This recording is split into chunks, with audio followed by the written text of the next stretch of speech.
মুক্তিযুদ্ধ বিষয়ক মন্ত্রী আকম মোজাম্মেল হকের বাড়িতে মারধরে আহত ৫ জন ঢাকা মেডিকেল কলেজ হাসপাতালে ভর্তি করা হয়েছে।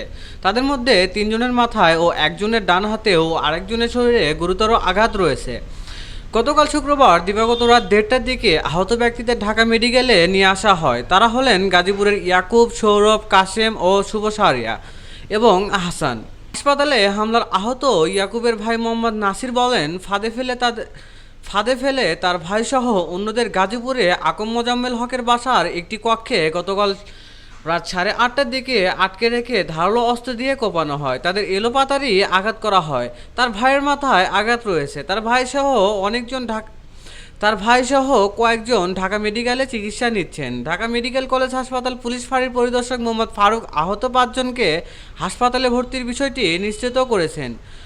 গাজীপুরে সাবেক মুক্তিযুদ্ধ বিষয়ক মন্ত্রী আকম মোজাম্মেল হকের বাড়িতে হামলা চালিয়েছেন বিক্ষুব্ধ জনতা। এ সময় স্থানীয় ব্যক্তি তাদের কয়েকজনকে আটক করেন এবং মারধর করেন। এতে অন্তত ১৫ জন আহত হয়েছেন। এলাকাবাসী ও পুলিশ জানিয়েছে, গতকাল শুক্রবার রাত ৯টার দিকে একদল বিক্ষুব্ধ ছাত্র জনতা গাজীপুর মহানগরের ধীরাশ্রমের দক্ষিণখানে মোজাম্মেল হকের বাড়িতে হামলা চালান। তারা বাড়ির ভেতরে ঢুকে ভাঙচুরও করেন।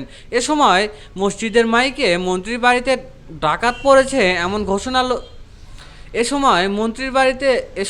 মসজিদের মাইকে মন্ত্রীর বাড়িতে ডাকাত পড়েছে এমন ঘোষণা দিয়ে লোকজনকে এগিয়ে আসার আহ্বান জানানো হয়। মাইকিং শুনে আশেপাশের লোকজন বাড়িটি ঘিরে ফেলেন। তারা ভাঙচুরকারী কয়েকজনের মারধর করেন। এ হামলার প্রতিবাদে শুক্রবার দিবাগত রাতে পৌনে দুইটার দিকে শহীদ তাজ উদ্দিন আহমেদ মেডিকেল কলেজ হাসপাতালের সামনে বিক্ষোভ মিছিল করেছেন বৈষম্য বিরোধী ছাত্র আন্দোলনের নেতাকর্মীরা। এ সময় বৈষম্য বিরোধী ছাত্র আন্দোলনের গাজীপুরের নেতা মোহাম্মদ আবদুল্লাহ বলেন, শুক্রবার রাতে আমাদের কাছে খবর আসে ধীরাশ্রম এলাকায় সাবেক মন্ত্রীর বাড়িতে হামলা ও লুটপাট হচ্ছে। এটি শোনার পর প্রতিহত করতে আমাদের শিক্ষার্থীরা রওনা হন। দ্রুত ১৫-১৬ জন ঘটনাস্থলে চলে যান। সেখানে গিয়ে দেখা যায় লুটপাট হচ্ছে। এতে বাধা দিলে পেছন থেকে হুট করে অনেক মানুষ জড়ো হয়ে যায়। তাদের হাতে রামদা সহ বিভিন্ন অস্ত্র ছিল।